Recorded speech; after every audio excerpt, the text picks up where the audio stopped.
All right, so I'm Scott from South Florida Insider, and I'm here with Kēvens. And out here in Miami, the art district, I know you definitely have a background of bringing stuff a lot personal, very artistic yourself and your music, your writing style. Tell me about what it's like coming out here to Miami. Miami is home, and it's funny, I was talking to my keyboard player, and I told him that I haven't played a club in 15 years. Wow. Because the scene is not what it used to be. Miami at one time was the place for live music. Then the DJ wave came over. No disrespect to DJs, because I'm a DJ myself, besides being a singer. And then the live music switched. Club owners stopped hiring bands, stopped promoting bands, don't want to pay too much for bands. So everything changed up. So I decided to do festivals instead. So last year I did an acoustic set in a club on the beach. But this is my first club with a full ensemble, and I am just a little too excited actually about it. I'm just trying to hold it down because this is home for me. Does it feel a little weird though, being deeply rooted in the electronic music scene and now kind of stepping out and doing stuff lyrically yourself? Well, actually, I am both. I'm a lyricist, first, and as a DJ taught me, actually opened the door for me to become a better musician, because when you DJ, you play everything. You over here and over there, so your mind opens up. As a musician, I was more curious to how do you create that beat live, so which is what you're going to be hearing tonight. So you're definitely not one of those that's like, okay, well, I have this set, this is what I know the fans want to hear, this is what's going on. Not necessarily like I'm feeding off of the crowd, but I anticipate what the crowd might want. That's not you. I tell you what, do you remember when sushi was unknown in America because people weren't accustomed with raw food, raw fish? It was like, raw fish, that's crazy for Westerners. But now everywhere you turn there's a sushi bar. People need to learn. People learn. And once you learn, you try. It's like, wow, I didn't think I would like this. Thank you for offering it to me. That's what the music is about. So that's why you say stay really grounded to yourself and Yes. like grounded to the scene. Like you kind of touched on between religion, between age, all these different things. Right. That's you personally, and Of that's course. what you're trying to reflect in your music, not necessarily what other people want to hear. Yeah, you have to be true to yourself at all times, because God made you for you to be you. God declared you whole from creation. So who are you to negate that? So embrace yourself. And if you have music in you, play the music that pleases your spirit, then your heart, then your mind. So, and as you do what is true to you, you'll find people who find it, that tune, that note, resonate with me. But you have to play it first. Apologies. No problem. I'm glad mine hasn't gone off yet either, so it happens. Yes, that's one of my crew members. But yes. Yeah, but he's not important. It's you. He's you very right important, here, but though. he's there. Everybody's important, because everyone is a piece of the puzzle of life, just like he's important over there with the cane. Yeah. So, what's going on with you collectively right now? I know that you just kind of dropped that new single, Baby Boo.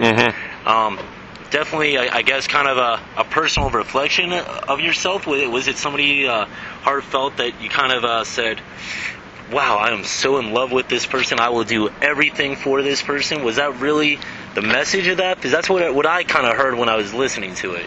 You see the ladies are smiling over there.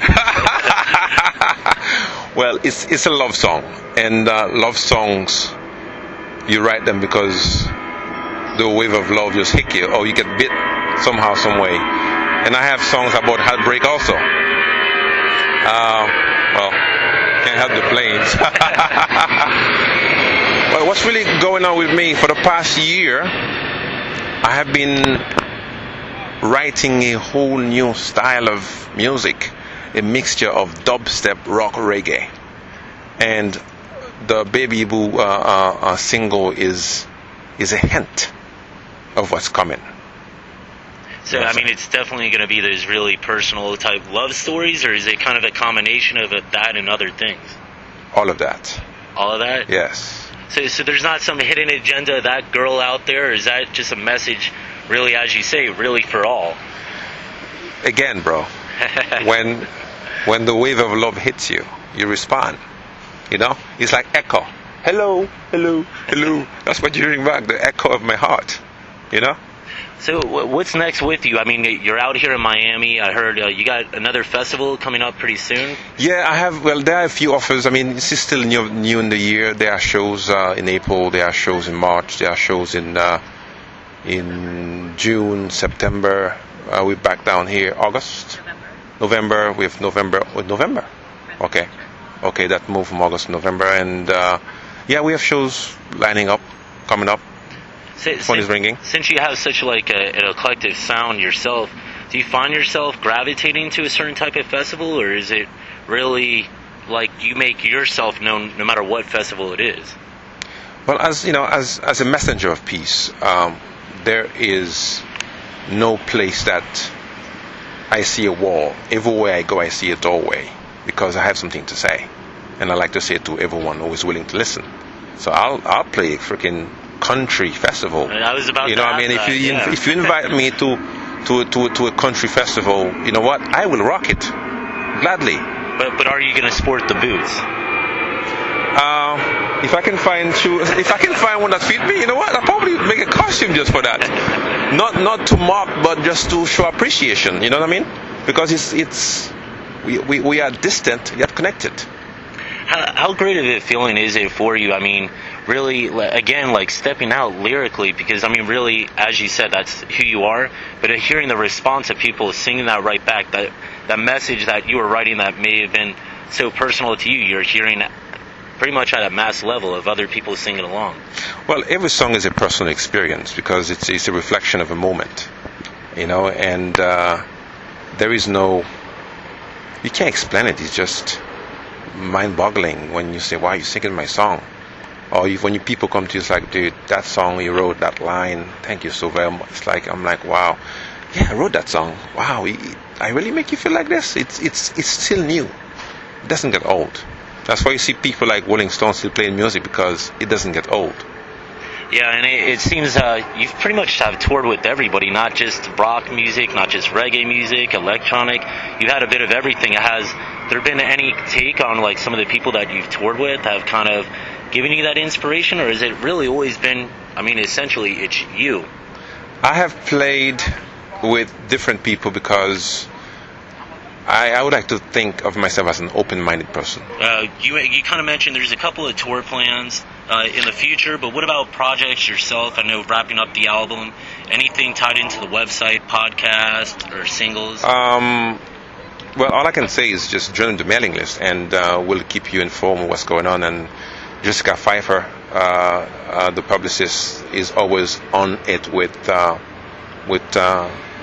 Megan here, to let everyone knows what's happening when the news flash comes in, and they'll be the first to let you know what time it is. And definitely, whoever is watching this, you know, go to Kēvens.com, www.kevens.com. You know, take a sample of what he's talking about, and I plan to upload the latest as soon as I get it sorted. So that's what I can say to you.